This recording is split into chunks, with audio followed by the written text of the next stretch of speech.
कार्यक्रम के पुण्यार्चक हैं स्वर्गीय श्री माणिक चंद जी बज एवं धर्मपत्नी श्रीमती मोहिनी देवी कुचामन सिटी अहमदाबाद की स्मृति में पुत्र एवं पुत्र वधू श्री पारस जैन बज, श्रीमती कुसुम जैन बज, श्री प्रतीक जैन, श्रीमती श्वेता जैन, श्री पराग जैन, श्रीमती मेघा जैन, पौत्री सनाया, पौत्र आरव, कयान, रिद्दान अहमदाबाद एवं स्वर्गीय सेठ श्री नेमी चंद जी एवं स्वर्गीय श्रीमती बसंत देवी जी पांड्या कुचामन सिटी अहमदाबाद की स्मृति में पुत्र एवं पुत्र वधू श्री दिलीप, श्रीमती सरिता पांड्या, पौत्र एवं पौत्र वधू सनी पांड्या, प्रतिभा पांड्या, पौत्री दिया एवं अनायशा पांड्या, प्रतिष्ठान Diya Infralock Limited, Anaisha Solutions Private Limited, Ahmedabad, Gujarat. Doctor Satish Doshi, doctor Sunetra दोषी, श्री सत्यजीत दोषी, सौभाग्यवती सरिता दोषी, श्री मलय मेहता, सौभाग्यवती प्राजक्ता मेहता, श्री सुजय दोषी व सौभाग्यवती अबोली दोषी, कुमारी राशि मलय मेहता, राजकोट, चिरंजीव वंश सत्यजीत दोषी, कुमारी रेवा सुजय दोषी, चिरंजीव रेवांश सुजय दोषी, दोषी अल्ट्रासाउंड क्लिनिक, संग्राम नगर, अकलोज, जिला सोलापुर, महाराष्ट्र। स्वर्गीय श्री आनंदी लाल जी चूड़ीवाल की 28वीं पुण्यतिथि पर धर्मपत्नी श्रीमती इंदिरा मणि देवी चूड़ीवाल, पुत्र प्रदीप चूड़ीवाल, दिलीप चूड़ीवाल, ललित चूड़ीवाल, अनिल चूड़ीवाल, पौत्र राहुल चूड़ीवाल, निखिल चूड़ीवाल, सिद्धार्थ चूड़ीवाल, प्रणय चूड़ीवाल, नीव निवान एवं देवव्रत चूड़ीवाल, निवास Indramani B27, Shri Ram Marg, Shyam Nagar, Jaipur, Rajasthan. Firm Nikhar fashions, front shop, Sarab की mansion, MI road, Jaipur, Rajasthan. National stores, main road, post, Ramgarh, cantt, Jharkhand.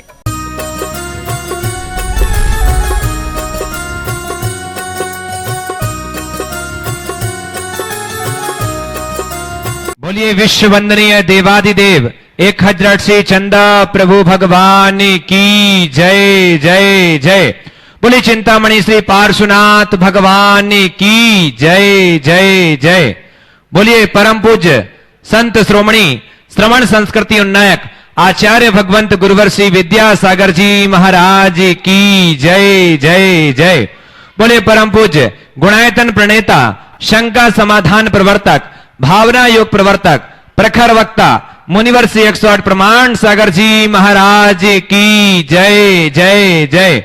बोलिए परम पूज्य मुनिवर श्री 108 अरह सागर जी महाराज की। गुरु प्रमाण ने जन जन को समरसता का संदेश दिया है। गुरु प्रमाण ने जन जन को समरसता का संदेश दिया है। कैसे कल्याण स्वयं का हो ये नग्न दिगंबर वेश लिया है। स्वप्न संजोया गुरुवर ने इस जगती को संदेश दिया है। जन जन के कल्याण हेतु यह गुणायतन परिवेश दिया है। जन जन के कल्याण हेतु यह गुणायतन परिवेश दिया है। निश्चित बंधुओं, पूज्य गुरुदेव की अद्भुत परिकल्पना शाश्वत राज तीर्थराज समेत शिखर की तलहटी पर सार्थक होने जा रही है, सफलीभूत होने जा रही है। गुरुदेव की एक ऐसी अद्भुत परिकल्पना जिसके माध्यम से न जाने कितने लोगों का कल्याण होगा और न जाने कितने लोगों के सम्यक्त का कारण बनने वाला है गुणायतन, और आने वाले न जाने कितनी पीढ़ियों के भविष्य का मार्गदर्शक, भविष्य का निर्माता बनेगा गुणायतन। बंधुओं, हमारे ऊपर जो गुरुदेव ने ये उपकार किया है, जिन शासन को जो वरदान दिया है, निश्चित ही ये जैन शासन के इतिहास में स्वर्णिम अक्षरों में लिखा जाएगा। और इसके लिए जरूरत है कि हम शीघ्र अतिशीघ्र, पूरा विश्व देख रहा है टकटकी लगा करके, हर जगह गुणायतन गुणायतन और गुणायतन। आखिर क्यों है गुणायतन? क्योंकि ऐसा कुछ अजूबा होने वाला है गुणायतन में। तो बंधुओं, यदि आज तक आप नहीं जुड़े हैं गुणायतन से तो आज ही जुड़िए। जिनवाणी चैनल, पारस चैनल, प्रमाणिक ऐप के माध्यम से जो नंबर चल रहे हैं और साथ ही जो लोग यहां बैठे हैं, सभी से निवेदन करूंगा कि जानिए गुणायतन से जुड़ी ही निर्माणकारी योजनाएं और अपने जीवन का सर्वश्रेष्ठ लगा करके साथी से पुण्य का अर्जन कीजिए। अपने को धन्य कीजिए, आने वाली पीढ़ी को धन्य कीजिए, ताकि आने वाली पीढ़ी कहे कि हमारा गुणायतन पूज्य गुरुदेव के माध्यम से जो परिकल्पना सफलीभूत होगी और इसके हम साक्षी बनेंगे तो निश्चित ही वो गौरवशाली क्षण होगा। तो बंधुओं, आज ही जुड़ जाइए। और साथ ही गुरुदेव के मुखारविंद से प्रतिदिन शांति धारा संपन्न होती है अति प्राचीन मानोज्ञ प्रतिमाओं के समक्ष। यदि आप चाहते हैं कि आपकी ओर से यहां शांति धारा संपन्न हो तो आप किसी भी वैवाहिक वर्षगांठ, जन्म दिवस या किसी भी विशेष अवसर पर यह सौभाग्य प्राप्त कर सकते हैं। घर बैठे शांति धारा करा सकते हैं, प्रत्यक्ष आकर के भी शांति धारा कर सकते हैं। तो बंधुओं, जुड़िए गुणायतन से। और जैसा कि आपको पता है, मात्र देश से नहीं पूरे विश्व से सहयोग प्राप्त हो रहा है। गुरुदेव की ये परिकल्पना को सार्थक करने के लिए आइए मैं नामों की उद्घोषणा कर रहा हूं जिन्होंने आज गुणायतन से जुड़कर के अपने आप को संबद्ध किया है। निर्माण सारथी के रूप में स्वर्गीय नेमीचंद जी, स्वर्गीय शारदा जैन जी की स्मृति में त्रिवेश कुमार जी, सुषमा जैन, शकुंतला जैन, पंकज जैन, श्वेता जैन, परी जैन, मंडावली दिल्ली से एक बार जोरदार करतल ध्वनि से स्वागत बंदन अभिनंदन कीजिए। अलीगढ़ से श्रीमती सुराज देवी जैन, धर्मपत्नी स्वर्गीय इंद्र कुमार जैन, देव कुमार जी, शशि जी, राजकुमार जी, रीना जी, मनोज जी, शालिनी जी, रामाधार जी, सुमन जी, राकेश जी, कुसुम जी, हरिमोहन जी, कमलेश जी, शशि जी, सुनील जी, मधु जी जैन, अतरौली अलीगढ़ से एक बार जोरदार पुनः करतल ध्वनि से स्वागत करिए। निर्माण मित्र के रूप में जिन्होंने स्वर्ण का सौभाग्य प्राप्त किया है, जबलपुर से स्वर्गीय सवाई सिंघई हुकुमचंद प्यारी बहू जैन की स्मृति में श्री अशोक जैन, श्रीमती प्रमोदिका जैन, राशि जैन, अमित जैन, सुश्री निशी जैन, अनुराग जी, संप्रति जी, अमिशी जी, अरहन जी जैन सा परिवार। दिल्ली से श्री चक्रेश कुमार जी जैन, श्रीमती कमलेश कुमारी जैन, एक बार जोरदार करतल ध्वनि से स्वागत कीजिए निर्माण मित्र सदस्यों का। निर्माण निधि के रूप में जिन्होंने जुड़ने का सौभाग्य प्राप्त किया है, पुणे से श्रीमती नेहा जैन, श्री दीपेश जैन, 21,000 रुपए की विशेष इन्होंने राखी की स्वीकृति प्रदान की। और साथ ही ललित जैन, श्री नाथूराम जैन, ललितपुर से श्री नाथूराम जैन, श्री संजय हेमंत बिपिन जैन सा परिवार, एक बार जोरदार करतल ध्वनि से स्वागत कीजिए। और बंधुओं आप भी जुड़िए गुणायतन से और जुड़ करके अपने जीवन में शांति से पुण्य कार्जन कीजिए। तो आइए बंधु बिना किसी विलंब के चलते हैं सीधे आज के इस विशेष शंका समाधान के विशेष सत्र के संचालन के लिए बड़े ही सम्मान और आदर के साथ बुलाना चाहूंगा आदरणीय पंडित सुदर्शन जी पिंडरई। मैं गुरुदेव से आपको संबद्ध करूं, उसके बीच हमारे बीच में आज गुणायतन के ट्रस्टी श्रीमान अरविंद जी राजा साहब सपरिवार गुरुदेव की बंदनाथ उपस्थित हैं। वे आए, गुरुदेव की अभिवंदना करें और उनका सम्मान करके गुणायतन के सम्मान को बहुगुणित करें। श्रीमान महेश चंद जी पाटनी, ट्रस्टी गुणायतन कोटा। इसी क्रम में मैं तैयार है कि नाम पुकार रहा हूं श्रीमान राजेंद्र कुमार जी जैन, लखनऊ एवं जबलपुर। वे भी आए, गुरुदेव की अभिवंदना करें और इनके सम्मान के लिए श्रीमान प्रदीप जी अजमेरा साहब, ट्रस्टी गुणायतन कोटा, ये आए और इनका सम्मान करके गुणायतन के गौरव को संवर्धित कीजिए। आइए शिक्षा करें।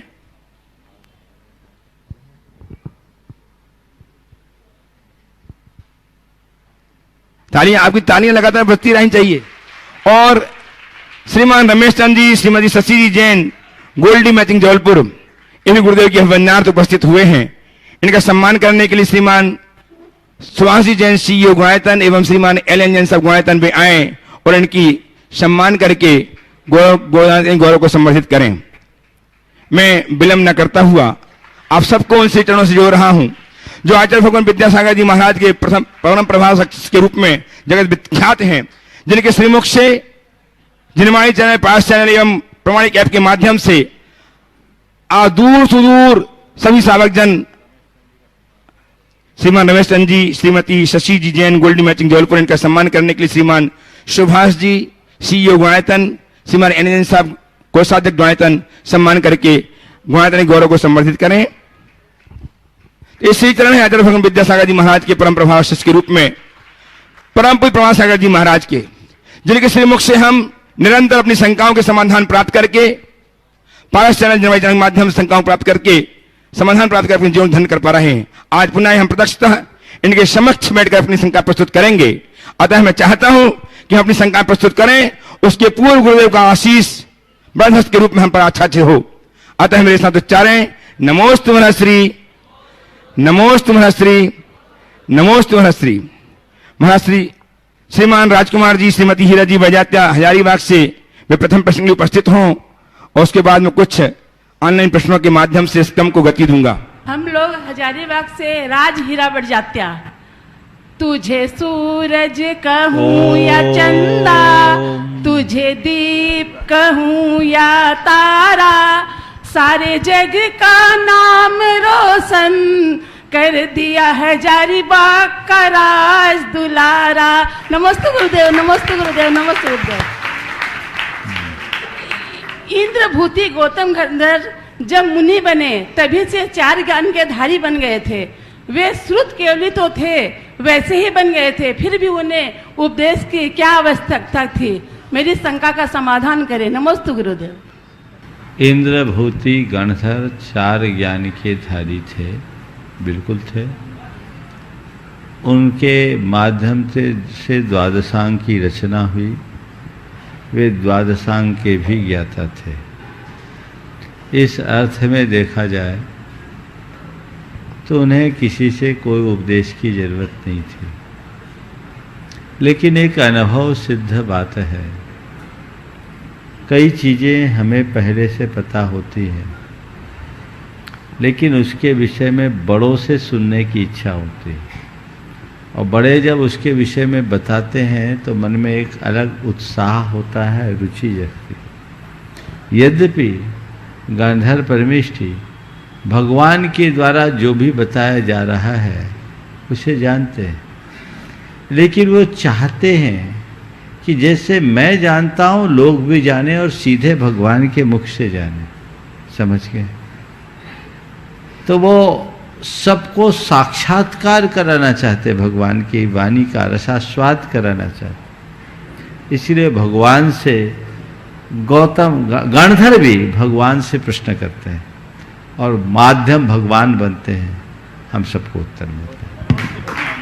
गुरुदेव, कुछ ऑनलाइन प्रश्नों के माध्यम से इस क्रम को गति देना चाह रहा हूं। मेरठ से श्रीमान अजित कुमार जी वर्मा जनेतर हैं। गुरुदेव, ये जानना चाहते हैं कि मुझे क्या और कैसा कर्म करना चाहिए जिससे मेरा अगला जन्म जैन कुल में हो। मैं जैन धर्म से बहुत अभिभूत हूं। मैं प्रतिदिन मंदिर जाया करता हूं, आपका शंका समाधान सुना करता हूं। मैंने अब तक 93 से 184 शिखा जी की वंदनाएं कर चुका हूं। गुरुदेव, मुझे एहसास से बात दें कि मेरा अगला जन्म जैन कुल में। देखिए, आपने बहुत अच्छी भावना भाई है और ये इच्छा प्रकट की है कि अगला जन्म जैन कुल में हो, ऐसा आशीर्वाद दो। मैं आपसे कहूँगा, जैन तो आप बन चुके, अब जैन बनने को बचा क्या है? जन्मना जैन भले न बने, कर्मना जैन तो आप बन ही गए। तो जैन तो बन चुके, अब जैन बनने की बात मत सोचो। अगर आशीर्वाद ही चाहते हो तो जिन बनने का आशीर्वाद है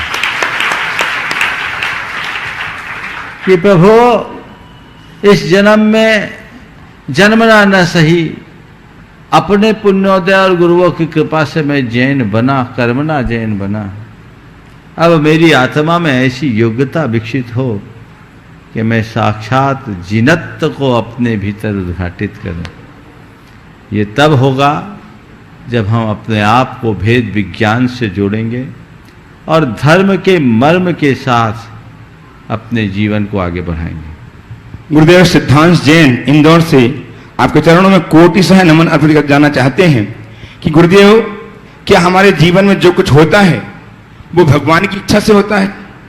कहते हैं कि भगवान की अनुमति के बिना पत्ता भी नहीं हिलता, तो फिर इंसान दोषी कैसे बन जाता है? गुरुदेव, देखिए, ये जो कथन है, जैन दर्शन इसमें अपनी सम्मति नहीं देता। संसार में जो घटता है भगवान की इच्छा से ही घटता है, ऐसा लोग कहते हैं, पर जैन दर्शन कहता है भगवान के पास तो कोई इच्छा ही नहीं है। और जब भगवान ही इच्छातीत है तो फिर उनकी इच्छा से क्या घटेगा? यथार्थ ये है कि संसार में जो कुछ भी घटता है वह सब अपने अपने स्वभाव से होता है। न कर्तृत्वम न कर्माणि लोकस्य सजति प्रभो, न कर्म फल संयोग स्वभावस्तु प्रवर्तते। ये सहज रूप से चलता है। भगवान न अच्छा करते हैं न बुरा करते हैं। ये सब हमारे अच्छे बुरे परिणामों के परिणाम स्वरूप होता है, अच्छे बुरे भावों के परिणाम स्वरूप होता है। यदि हमारा अच्छा बुरा करने वाला कोई भगवान है तो बाहर नहीं, हमारे भीतर है। हमारी चेतना है, जब तक सुप्त है वो विकारी है, वो हमारा बुरा करेगी, और जाग गई, निर्विकार हो गई, हमारा अच्छा करेगी। तो हम अपने अच्छे भाव को संभालें और अपने जीवन को अच्छा बनाने का संकल्प लें, तो फिर भगवान के पास किसी भी प्रकार की शिकायत का कोई अवसर नहीं रहेगा। गुरुदेव, आंचल जैन अमनगर सराय बागपत उत्तर प्रदेश से बारंबार नमोस्तु करते हुए जानना चाहती हैं कि गुरुदेव किसी ने कहा है कि इच्छाएं, सपने, उम्मीद और नाखूनों को समय समय पर काटते रहना चाहिए, अन्यथा ये दुख का कारण बन जाते हैं। इच्छाएं, सपने, उम्मीद और नाखून। नाखून जी। तो महाश्री मेरी यह शंका है कि नाखून तो लोग प्रायः समय समय पर काटते रहते हैं, लेकिन इच्छाएं, उम्मीद और सपनों को कैसे समय समय पर काटें जिससे जीवन में आने वाली परेशानियों से मुक्ति पा सकें। देखिए, ये कथन एक अर्थ में सही है, पर मैं इसे मोड़ना चाहता हूँ। नाखून को काटा जाता है नाखून से मुक्ति के लिए, लेकिन इच्छाएं, सपने और उम्मीदों को काटा नहीं जाता। ये काटने की चीजें है भी नहीं। फिर इनसे मुक्ति कैसे? इन्हें मोड़ा जा सकता है। इच्छाओं को मोड़ दीजिए, सपनों को तोड़ दीजिए, उम्मीदों को छोड़ दीजिए, अपने आप मुक्त हो जाएंगे।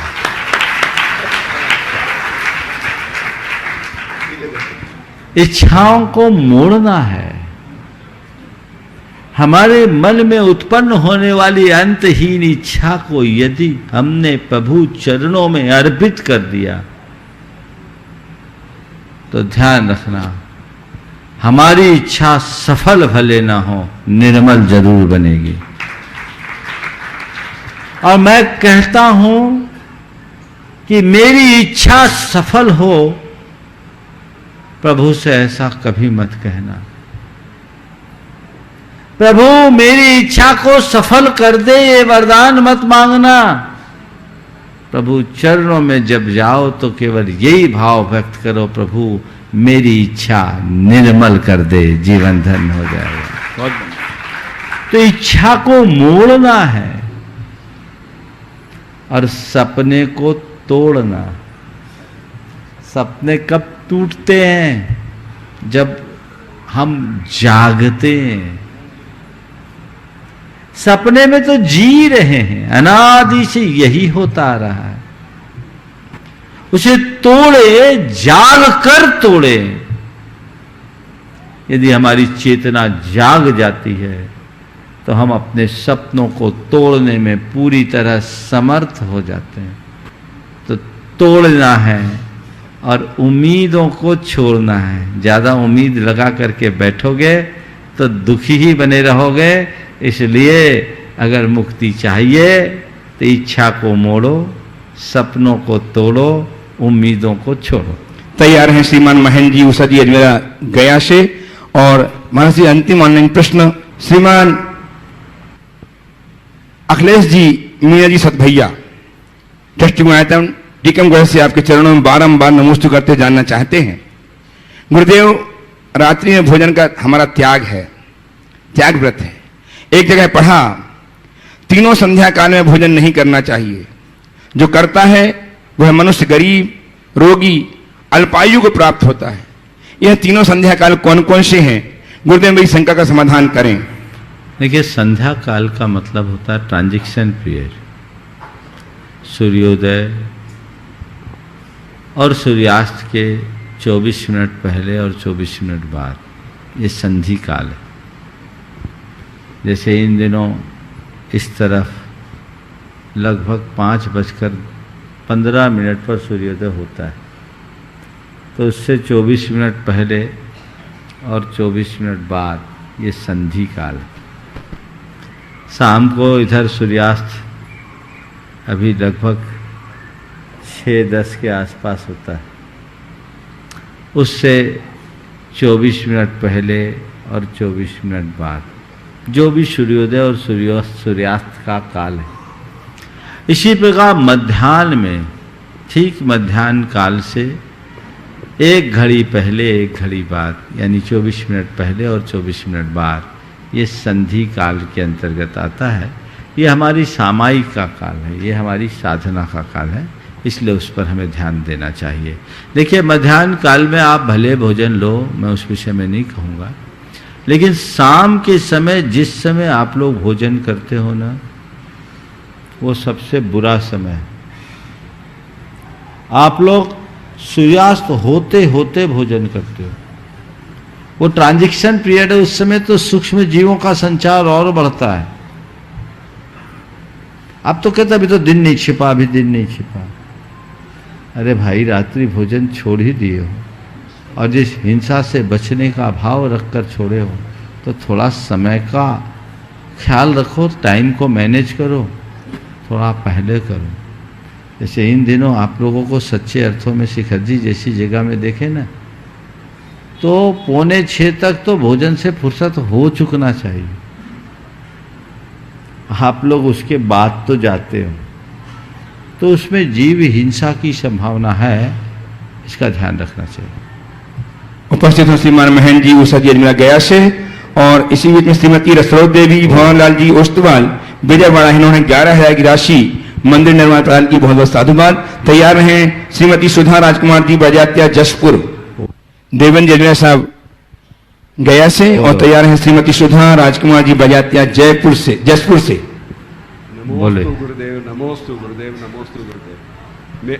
मेरी शंका है कि आरोपित की हुई क्षमा होती है, उसमें कुंठा और द्रोह का अंतर में है सो समेटे हुए रहता है।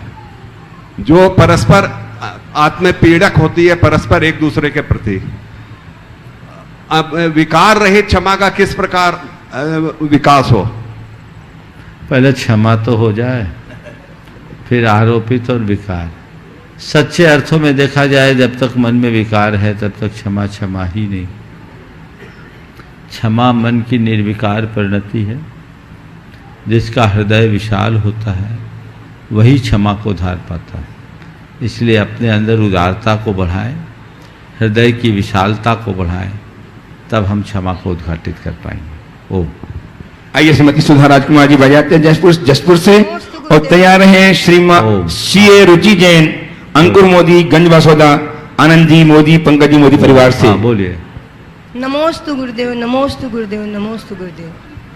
महाराज गुरुदेव, हम घर में रहते हैं तो घर से हमें विशेष राग होता है, लेकिन जब हम इस राग से दूर होने के लिए किसी क्षेत्र में या विशुद्धि के क्षेत्र में जाते हैं, तो वहाँ भी कसाय किसी न के कारण मिल ही जाते हैं और कसाय बनती है। तो हमारा घर में रहने पर जो अप्रशस्त राग है और ये कसाय है, इन दोनों में अहितकारी कौन और किसमें हमें ज़्यादा दोष लगता है? घर में जहर पियो और बाहर जहर पियो, अहितकर कौन है? जहर तो जहर है, जहां पियोगे मरोगे। कसाय घर में करो तो और बाहर करो तो। घर में तो राग हमारा श्री वो भी कसाय है, राग भी कसाय है। जहर तो जहर है। हाँ, ऐसे स्थानों में जहां आप उस झंझट से बचने के लिए आए, वहां और सावधानी अपेक्षित है और सजग रहना चाहिए। यहाँ आकर के भी वही करो तो घाटे का सौदा है। इसलिए जब कभी भी निमित्त आए, अपने मन को झटकना चाहिए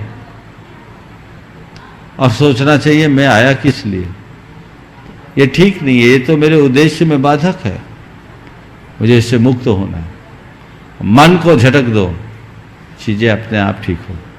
नमोस्तु गुरुदेव, नमोस्तु गुरुदेव, नमोस्तु गुरुदेव। उपस्थित हो श्रीमती सुधा जी राजकुमार जी बजाते हैं जसपुर से, और तैयार रहे गुणायतन ट्रस्टी आनंद कुमार मोदी, पंकज मोदी परिवार से, अंकुर जी मोदी, सुये रुचि जैन, गंज बासौदा।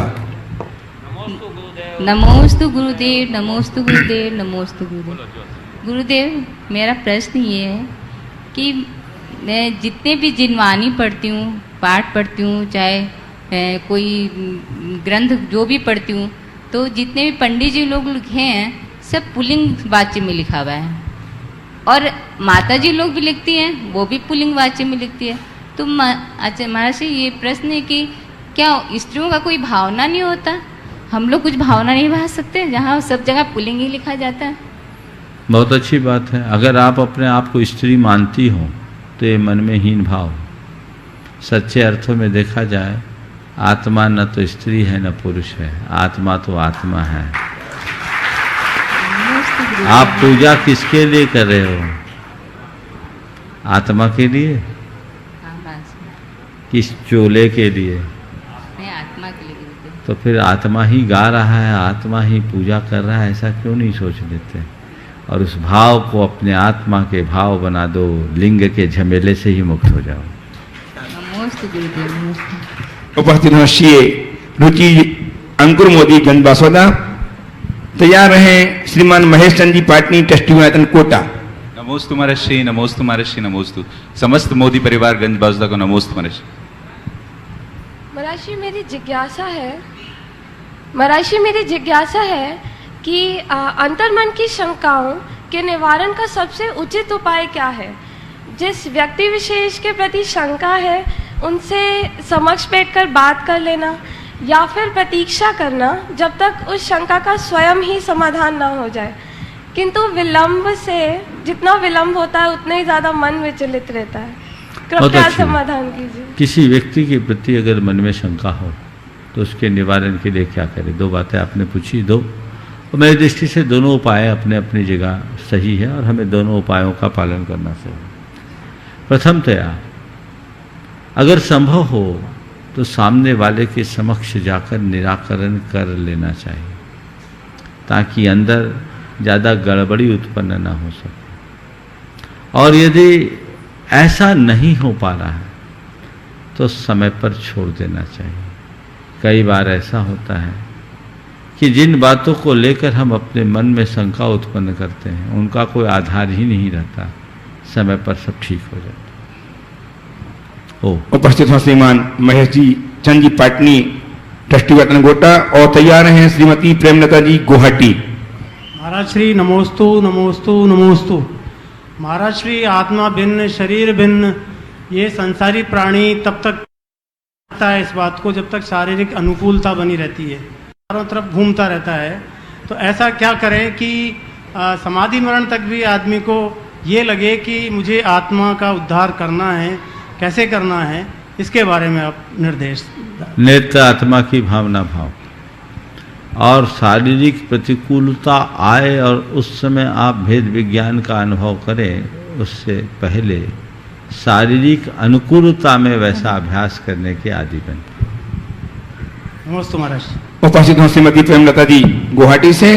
तैयार हैं श्रीमान सुनील जी जैन अशोक नगर से। गुरुदेव नमोस्तु नमोस्तु नमोस्तु। मेरा प्रश्न बहुत छोटा सा है। वर्तमान में जो हम लोग मिनरल वाटर और आरओ फिल्टर का पानी प्रयोग में लाते हैं, क्या वो जैनागम के अनुसार सही है? देखिए, जैनागम की बात तो जाने दीजिए, स्वास्थ्य के लिए भी अच्छा नहीं। तो उसको कैसे कम किया जाए? मेरी बात तो सुनिए, स्वास्थ्य की दृष्टि से भी अच्छा नहीं है। घर में आरओ का पानी यूज आप लोग कर रहे हैं। मेरे पास डॉक्टर पीएन जैन ने एक क्लिप भिजवाई थी जो टाटा मेमोरियल में, उसमें बताया था कि इस आरओ के पानी के पीने से शरीर में मिनरल्स की कितनी कमी हो रही है, क्योंकि वो सारे मिनरल्स को ख़त्म कर देता है और उससे कई प्रकार की गंभीर बीमारियों का शिकार होना पड़ रहा है। आज विटामिन डी और कैल्शियम और विटामिन B12 की डेफिशिएंसी आम हो गई। ये बीमारियों की जड़ है, इनसे बचना चाहिए। तो पहली बात, ये तो स्वास्थ्य के लिए भी अच्छा नहीं है। हमें अपनी पद्धति से पानी का शुद्धिकरण करके ही पीना चाहिए। जैन धर्म की दृष्टि से तो बिल्कुल भी नहीं, क्योंकि उसमें पानी छानने के पीछे की जो भावना है उसकी पूर्ति ही नहीं होती। अब आप कहोगे महाराज आजकल तो पानी बड़ा अशुद्ध आता है, ऐसा पानी हम लोग पी ले तो बीमार न पड़े। तो मैं तो आप लोगों को सलाह देता हूँ, अगर आप अपने सेहत को ठीक बना कर रखना चाहते हैं, सबसे उत्तम है बरसात का पानी घर में रखिए और उस पानी में एक चूने का पत्थर डाल दीजिए, सारा मिनरल भी आपको मिल जाएगा और शरीर के लिए भी पूरी तरह स्वास्थ्यकर हो जाएगा और धर्म भी पल जाएगा। श्रीमान सुनील जैन अशोक नगर से उपस्थित हो। तैयार हैं शोभा रानी जैन। पूज्य गुरुदेव नमोस्तु। जब एक जन्मबिंब के दर्शन से सम्यक दर्शन की प्राप्ति हो जाती है तो मंदिरों में 1 इंची 2 इंची 3 इंची के अनेक जन्मबिंब एक सिंहासन पर एक विधि पर विराजमान हो जाते हैं, उनसे क्या लाभ? नमोस्तु। देखिए, कल इस आशय का एक सवाल आया था और मैंने उसका उत्तर अपने तरीके से दिया था, इसलिए आज इसकी पुनरावृत्ति करना मैं नहीं चाहूँगा, लेकिन इतना जरूर कहूँगा, भगवान को विराजमान करो, पर ऐसे विराजो कि तुम्हारा चित्त लगे, ऐसे न लगे कि भगवान को आपने सजावट की वस्तु बना दिया। हमें सीमित मात्रा में ही बिंबों को वेदियों में विराजना चाहिए और उनकी आकृति भी उसी अनुपात से होनी चाहिए।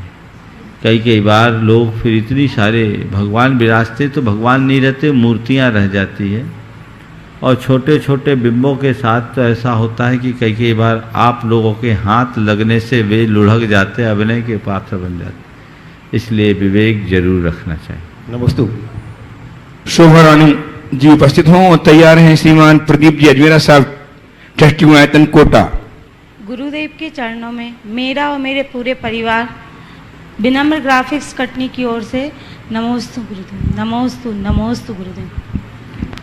गुरुदेव, मेरा प्रश्न यह है कि किसी जीव का किसी जीव के साथ प्रेम भाव या बैर भाव कर्मोदय के कारण होता है। यदि प्रेम भाव है तो कोई बात नहीं, लेकिन यदि बैर भाव है तो उसको प्रेम भाव में कैसे बदला जा सकता है? किसी जीव का किसी जीव के प्रति यदि बैर भाव है तो उसे प्रेम भाव में कैसे बदले? बहुत अच्छा सवाल। देखिए, बैर भाव छोड़ देंगे तो प्रेम भाव अपने आप आएगा। बैर भाव को प्रेम भाव में बदलने के लिए सबसे अच्छा उपाय तो ये है कि हृदय में क्षमा धारने का अभ्यास बढ़ाएं। यदि क्षमा भाव धारण करने में समर्थ होते हैं तो हमारा बैर भाव शांत हो सकता है और प्रेम भाव की अभिव्यक्ति होगी। लेकिन कई बार ऐसा होता है कि हम तो सामने वाले के प्रति क्षमा रख लेते हैं, सामने वाला हमें क्षमा न करे तो हम क्या करें? तो भी हम उसके प्रति रोज रोज ऐसी भावना भाएं। मैंने आज से कुछ दिन पहले एक घटना भी सुनाया था, आज उसकी पुनरावृत्ति नहीं करूँगा। तो बहुत अंशों में हमारी भावनाओं का असर उस पर पड़ सकता है, उसका हृदय परिवर्तित हो और बैर भाव मिटकर प्रेम भाव बन सकता है। उपस्थित श्रीमान प्रदीप जी अजमेरा साहब, ट्रस्टी गुणायतन कोटा से। तैयार हैं श्रीमान अरविंद कुमार जी राजा साहब, सुनीता जी पुत्री कृति के साथ जबलपुर से। गुरुवर नमोस्तु नमोस्तु नमोस्तु। गुरुवर, मेरी ये भावना है, शंका है, अकड़ और अभिमान दोनों मानसिक बीमारी हैं और इसका इलाज डॉक्टरों के पास भी नहीं है। और ये जन जन में आज की तारीख की ये परेशानियां हैं, इससे हम कैसे बचें? कृपया मार्गदर्शन। किसी मुर्दे को देख लो और अकड़ का नतीजा समझ लो, अपने आप खत्म हो जाए। अकड़ खास मुर्दे की पहचान है। अकड़ खास मुर्दे की पहचान है, झुकता वही है कि जिसमें जान है। जो मनुष्य जीवन की वास्तविकता को समझ लेता है उसके हृदय में अहम, अकड़, अभिमान जैसी क्षुद्र दुर्बलताएं हावी नहीं। आइए श्रीमान अरविंद कुमार जी राजा जबलपुर से, ट्रस्टी गुणायतन। और तैयार हैं सुश्री पिंसी जैन कटनी से। गुरुवर के चरणों में त्रिवार नमोस्तु नमोस्तु नमोस्तु। गुरुवर, आज का युवा एक नई बीमारी से ग्रसित है, जिसके चलते वो अपनी जान से भी हाथ खो बैठता है। इस बीमारी को सेल्फी कहते हैं। ना वह समय देखता है, ना स्थान, ना परिस्थिति। मंदिर जैसी जगह में भी भगवान के सामने देखने की वजह सेल्फी लेने में लगा रहता है। तो फिर गुरुवर, इस बीमारी का क्या इलाज है? कृपया मार्गदर्शन दें। पहले लोग सेल्फिश थे, अब सेल्फी वाले ज़्यादा है। ये एक बड़ी दुर्बलता है और ये मोबाइल के अत्यधिक प्रयोग का दुष्परिणाम है। व्यक्ति को खुद जागरूक होना चाहिए और हर कार्य के औचित्य पर विचार करना चाहिए। कोई भी कार्य हम करें तो उसका कितना औचित्य है, इसका विचार किए बिना अगर हम ये सब प्रवृत्तियां करते हैं तो ठीक नहीं। आपने बिल्कुल ठीक कहा। हम तो देखते हैं नमोस्तु बाद में, फोटो पहले। भगवान को अर्घ बाद में चढ़ेगा, चढ़े ना चढ़े, लेकिन फोटो पहले खींचेगी। ये कैसा पागलपन है, ये चीज़ें ठीक नहीं है। और कई बार तो लोग ये भी देख नहीं पाते कि ये उचित स्थान है या नहीं। उसके परिणाम आए दिन आप लोग सुनते हैं। इसलिए लोगों को समझ अपनी रखनी चाहिए और हर साधन का उतना ही उपयोग करना चाहिए जितनी जरूरत है। जब तक सुविधाओं का सीमित प्रयोग है तब तक वह सुविधा है, और नियंत्रण खो जाने पर वही सबसे बड़ी दुविधा है। तो कितनी भी अच्छी सुविधा हो, हम उसका सीमित प्रयोग करें। नमोस्तु गुरुदेव। नमोस्तु। उपस्थित हों सुश्री प्रिंसी जैन कटनी से। तैयार हैं श्रीमती शशि रमेश चंद्र जैन, गोल्डी मैचिंग जबलपुर। नमोस्तु महाराज जी, आपकी प्रेरणा से नमोकार में लिखते हैं, उससे कितनी शक्ति मिलती है महाराज जी। और पापा लाते तो फिर भाई लाने लगा, उसको कितना पढ़ने मिलेगा। नमस्ते महाराज। बहुत बढ़िया, ऐसे ही लिखते रहो, लिखते रहोगे तो तुम्हारी शक्ति बनी रहेगी। आशीर्वाद है। चलो। उपस्थित हैं श्रीमती शशि जी रमेश चंद जी, गोल्डी मैचिंग जबलपुर। तैयार हैं श्रीमान राजन कुमार जी जैन, लखनऊ एम्पोरियम जबलपुर। नमोस्तु महाराज जी। नमोस्तु नमोस्तु नमोस्तु। महाराज जी, जीव धर्म की निधि को सदा सुनता है, जीव धर्म की विधि को सदा सुनता है, उसका मन दया से द्रवीभूत भी रहता है, फिर भी वह उस मार्ग पर चलने से क्यों घबराता है? बहुत अच्छी बात कही आपने। धर्म की विधि को सदैव सुनना, चित्त का दया से द्रवीभूत भी होना, लेकिन उस पर चलने से घबराता क्यों? एक अनुभव की बात कहता हूं। ऐसा कोई रास्ता हो जिस पर चलने का पुराना कोई अनुभव ना हो, पर उसकी जानकारी हमने पूरी पा ली और ये पता लगा कि यही रास्ता है, इसी रास्ते से हम अपने गंतव्य तक पहुंच सकते हैं, ये रास्ता ही हमें हमारे गंतव्य तक पहुंचाने वाला है। सब देख लिया भैया, हाँ कहाँ जाना, अमुक जगह जाना, कौन सा रास्ता, यही रास्ता है, चलो ना। चलना तो है पर अभी नहीं। क्यों? हिम्मत नहीं हो रही। क्यों हिम्मत नहीं हो रही? क्यों? पता नहीं, लंबा रास्ता, कितना चलना पड़ेगा, क्या क्या समस्या आएगी, रास्ते का ठिकाना नहीं है। होता है तो बस बात इतनी सी ही है। जन्मांतरों से अधर्म के संस्कार इतने प्रगाढ़ बन गए कि धर्म के मार्ग को जानने के बाद भी उस पर चलने का साहस नहीं हो पाता। जब तक अंतरंग में साहस जागृत नहीं होता, संकल्प प्रकट नहीं होता, और संकल्प के अभाव में हमें कोई संबल नहीं मिल पाता। तो मन में साहस लाए, संकल्प जगाए, तभी हम उस रास्ते पर आगे बढ़ पाएंगे। नमोस्तु महाराज। आइए श्रीमान राजन कुमार जी जैन, लखनऊ एम्पोरियम जबलपुर। तैयार रहें श्रीमान मनोज जी जैन, फिरोजाबाद। श्रीमान ललितेश जी जैन, श्रोमणी शिक्षक आयतन के संघ। मुनिराज जी के चरणों में नमोस्तु नमोस्तु नमोस्तु। यह प्रश्न मेरा नहीं है महाराज जी, यह मेरी छोटी बहन का प्रश्न है, जो कि बम्बई में सविता जैन की रहती है। वह दिन भर नवोकार मंत्र लिखती है। हाँ बोलिए। दिन भर नवोकार मंत्र लिखती है। कई हजारों बार उसने नवोकार मंत्र लिख लिया है, और भक्तांबर सोच से वो लोगों का दुख दूर करती है। उसके अलावा उसको जितनी भी पहले बीमारी थी अब उसको पूर्ण स्वस्थ है। बहुत सुंदर, उनको आशीर्वाद बोलो, बोलना ऐसे ही करते रहे। हाँ, वो तो ऐसा करती है। हमारा जो प्रश्न है वो तो रह ही गया हमारा। हाँ, बोलो बोलो बोलो। हाँ महाराज जी, मनुष्य को जब सीनियर सिटीजन हो जाए तो उसको कितने किस्म के पुण्य करना चाहिए? बहुत सुंदर। एक बार गुरुदेव ने कहा सीनियर का मतलब क्या है मालूम है? गुरुदेव ने पूछा सीनियर का मतलब क्या है, तो उन्होंने कहा सीनियर। क्या? सीनियर। अंदर देखो, यथार्थतः जो सीनियर सिटीजन हो गए हैं उन सबसे मैं यही कहूँगा, गुरुदेव की बात मानो और उम्र से सीनियर होने की जगह पुरुषार्थ से सीनियर बन जाओ। एक बात ध्यान में रखो,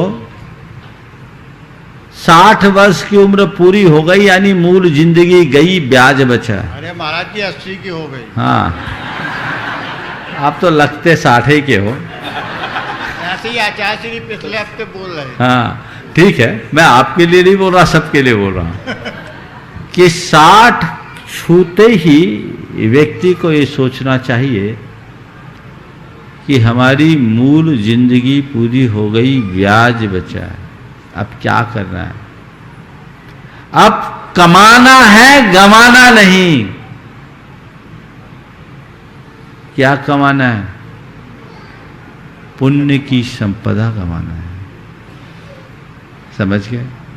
मैं अक्सर कहता हूं, बचपन ज्ञानार्जन के लिए, जवानी धनार्जन के लिए, तो बुढ़ापा पुण्यार्जन के लिए समर्पित होना चाहिए।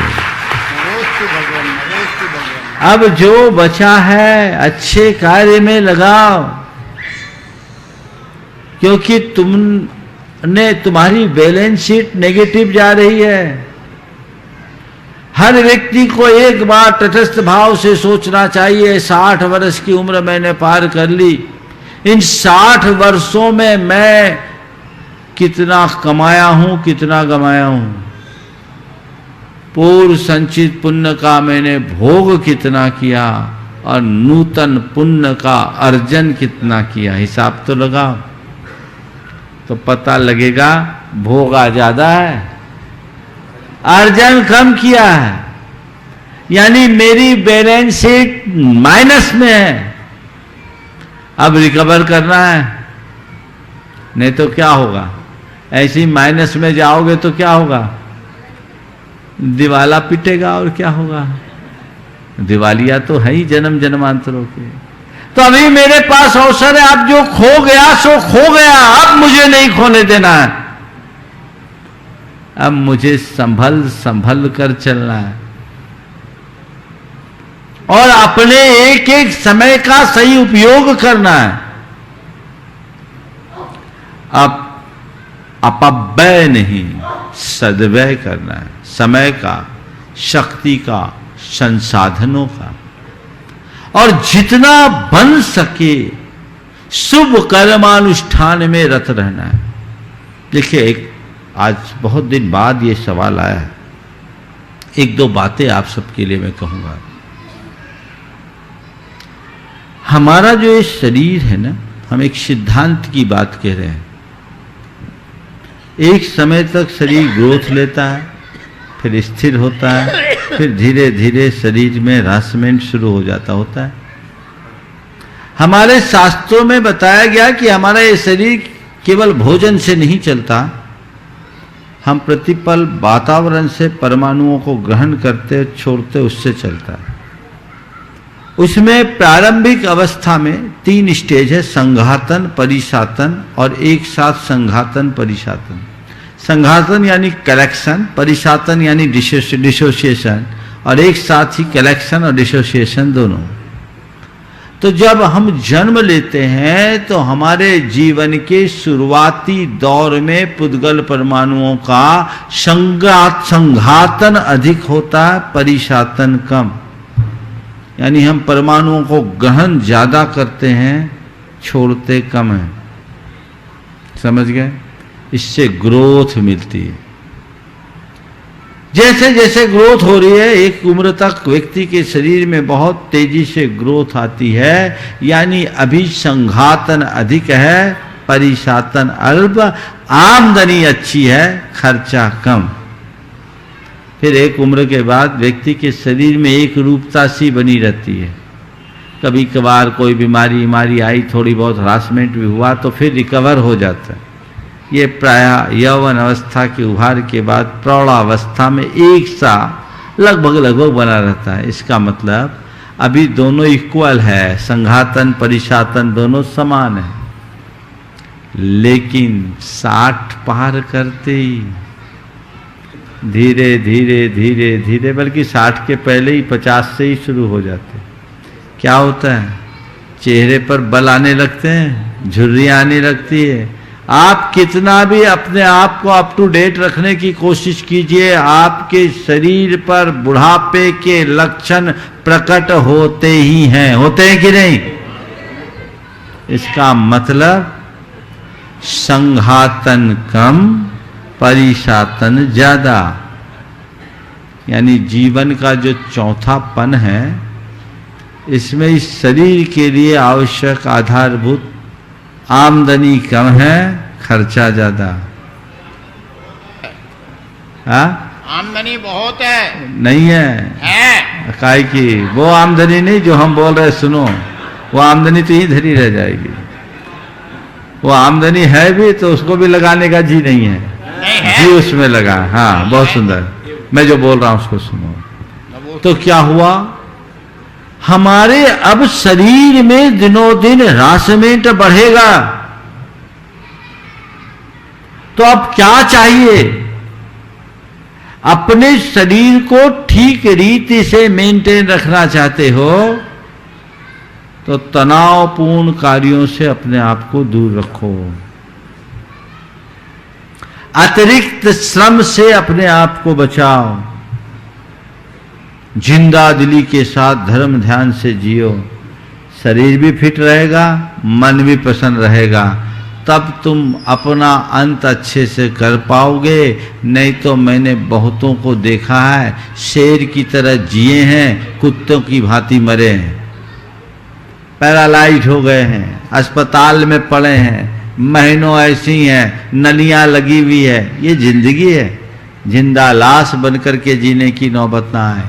इसलिए बुढ़ापे को बोझ बनाने की जगह वरदान बनाओ और बुढ़ापा आने से पहले ही अपना रास्ता पकड़ लो। आइए श्रीमान ललितेश जी श्रोमणी संघ आयतन भोजाबाद से मनोज जी के संग, और तैयार रहें श्रीमती नीतू जी जैन साड़म। महाराज जी के चरणों में मेरा बार बार कोट कोट नमन। महाराज जी, मेरी शंका है कि मंदिर पर ध्वजा और घर पर ध्वजा क्यों लगाई जाती है और ये ध्वजा हमें कहाँ लगानी चाहिए? देखिए, मंदिर और घर में ध्वजा, मंदिरों में तो ध्वजा लगाने का स्पष्ट शास्त्रीय विधान ही है।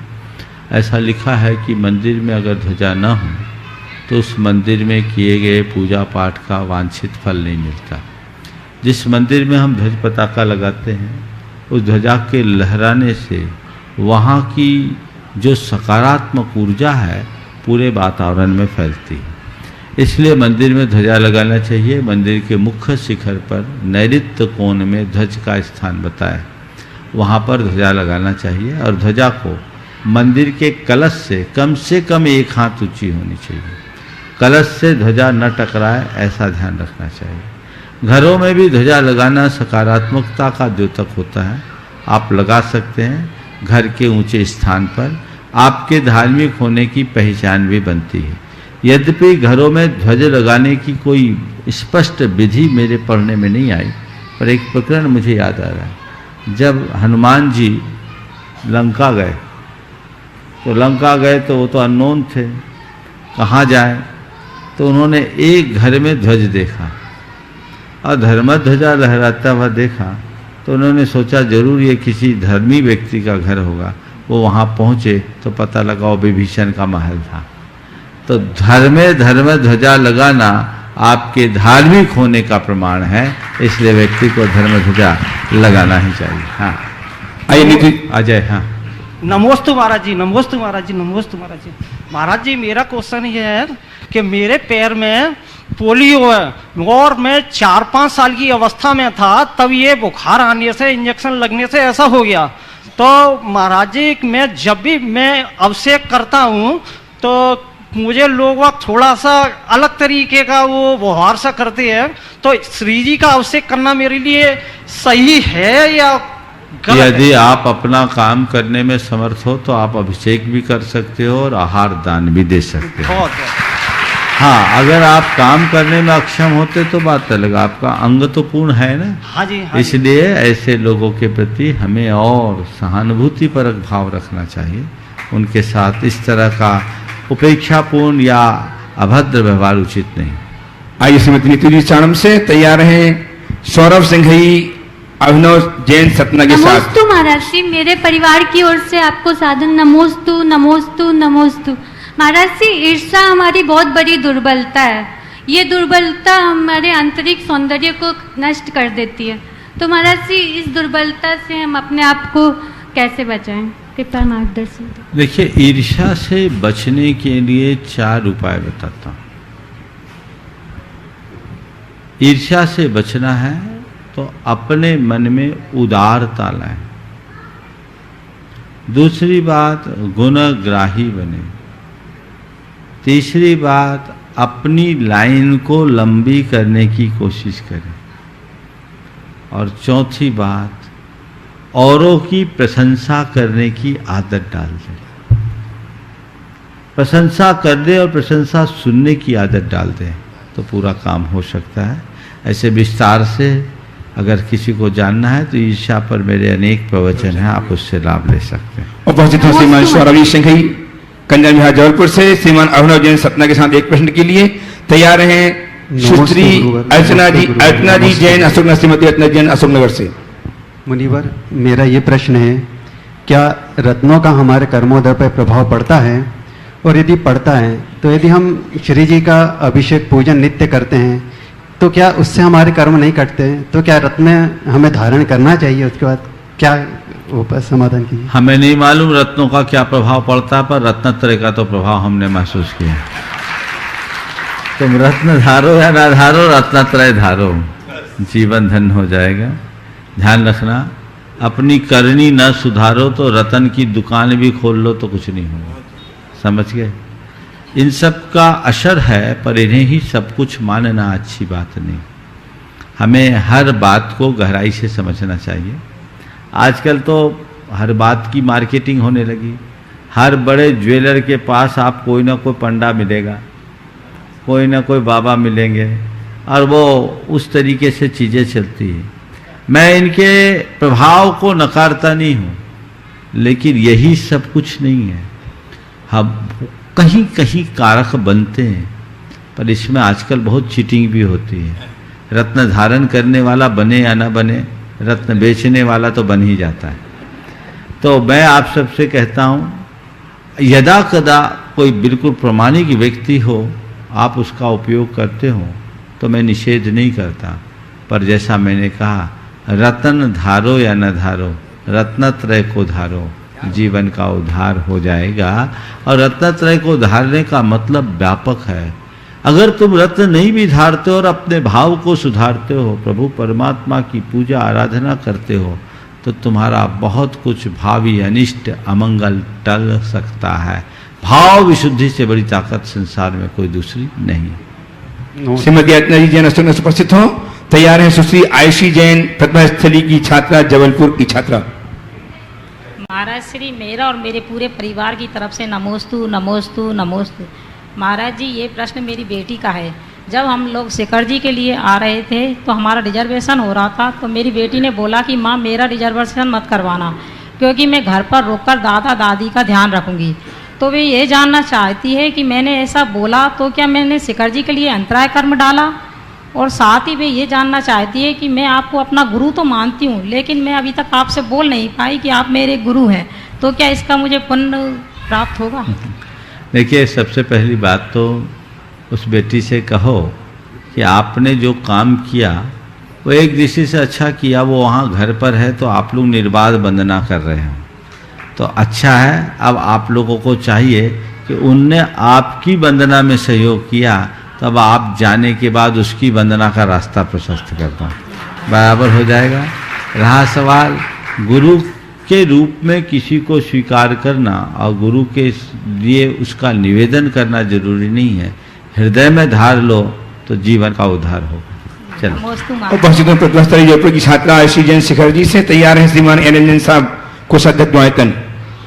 नमोस्तु गुरुदेव, मेरा प्रश्न यह है कि लोग मन से पाप करते हैं और तन को धोने के लिए गंगा में जाते हैं, क्या गंगा में जाने से सारे पाप धुल जाएंगे और हम अपने पापों को कैसे धोएं? एक बार गंगा से किसी ने पूछा कि हे गंगा माँ, तो दुनिया की सारी पापों को लेती है, करती क्या? तो गंगा ने कहा मैं तो सब समुद्र को शिफ्ट कर देती हूँ, मैं समुद्र को दे देती हूँ। तो समुद्र से पूछा कि तुम जनता का पाप क्या करते हो? बोला मैं बादल को दे देता हूँ। बादल से पूछा कि हे बादल तुम इस पाप का क्या करते हो? बोले हम जो का तो रिटर्न कर देते। समझ गए?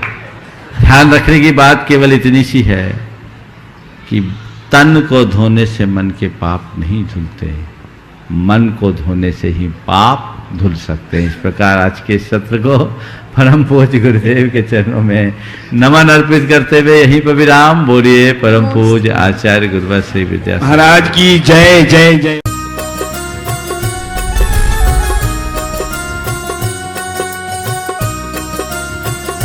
इस कार्यक्रम के पुण्यार्चक थे स्वर्गीय श्री माणिक चंद जी बज एवं धर्मपत्नी श्रीमती मोहिनी देवी कुचामन सिटी अहमदाबाद की स्मृति में पुत्र एवं पुत्र वधू श्री पारस जैन बज, श्रीमती कुसुम जैन बज, श्री प्रतीक जैन, श्रीमती श्वेता जैन, श्री पराग जैन, श्रीमती मेघा जैन, पौत्री सनाया, पौत्र आरफ, कयान, रिद्दान अहमदाबाद एवं स्वर्गीय सेठ श्री नीमी चंद जी एवं स्वर्गीय श्रीमती बसंत देवी जी पांड्या कुचामन सिटी अहमदाबाद की स्मृति में पुत्र एवं पुत्र वधू श्री दिलीप, श्रीमती सरिता पांड्या, पौत्र एवं पौत्र वधू सनी पांड्या, प्रतिभा पांड्या, पौत्री दिया एवं अनायशा पांड्या, प्रतिष्ठान Diya Infralock Limited, Anaisha Solutions Private Limited, Ahmedabad, Gujarat.